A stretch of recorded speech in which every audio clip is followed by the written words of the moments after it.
مسجد سے ایک انوکھا اعلان ہوا اور سننے والا ہر بندہ حیران رہ گیا۔ اعلان یوں تھا کہ مسجد کے قریب ہی ایک ریڑھی پہ مختلف ریسٹورنٹ کے گاہوں کا بچا ہوا سالن دستیاب ہے۔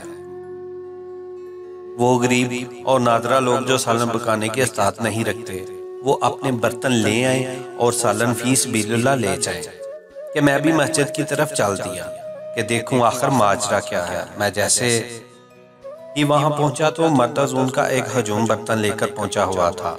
کوئی سالن لے کر گھر جا رہا تھا تو کوئی حاصل کرنے کی کوشش میں تھا۔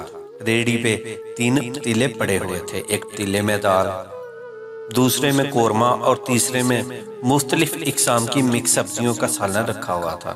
تھوڑی ہی دیر میں اس کے 3 پتیلے خالی ہو گئے۔ سالن لے جانے والوں کے چہروں پر خوشی تھی اور وہ سب دعائیں دیتے ہوئے جا رہے تھے۔ میں سالن بانٹنے والے کے پاس کھڑا ہو گیا اور اس سے استفسار کیا کہ یہ آئیڈیا اس نے کہاں سے لیا، تو اس نے کہا کہ بس جی ایک دن ہوٹل میں کھانا کھایا تو آدھے سے زیادہ سالن بچ گیا۔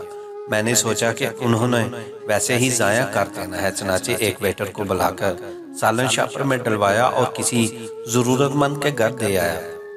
اس کام سے دل کو بہت خوشگوار راحت حاصل ہوئی اور یقین کریں سالوں سے نیند کی گولی کھا کر سونے کا عادی تھا، لیکن حیرت انگیز طور پر اس رات بغیر گولی کھائے بہت پرسکون ہو کر سویا۔ بس پھر اس سلسلے کو بڑھانے کا تہیہ کر لیا۔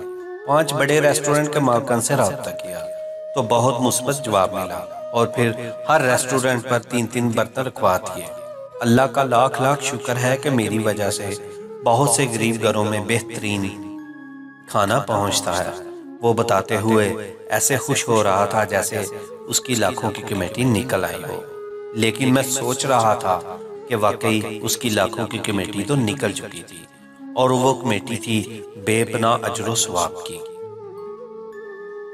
اللہ کے ہاں مقروب ہونے کے لیے ضروری نہیں کہ آپ کروڑوں روپے خرچ کریں یا سالوں سال مراقبے کریں۔ بعض اوقات ایک چھوٹی سی نیکی بھی ان سب نیکیوں کو مات کر دیتی ہے جن کے لیے ہم عمر بھر ریاضت میں گزار دیتے ہیں۔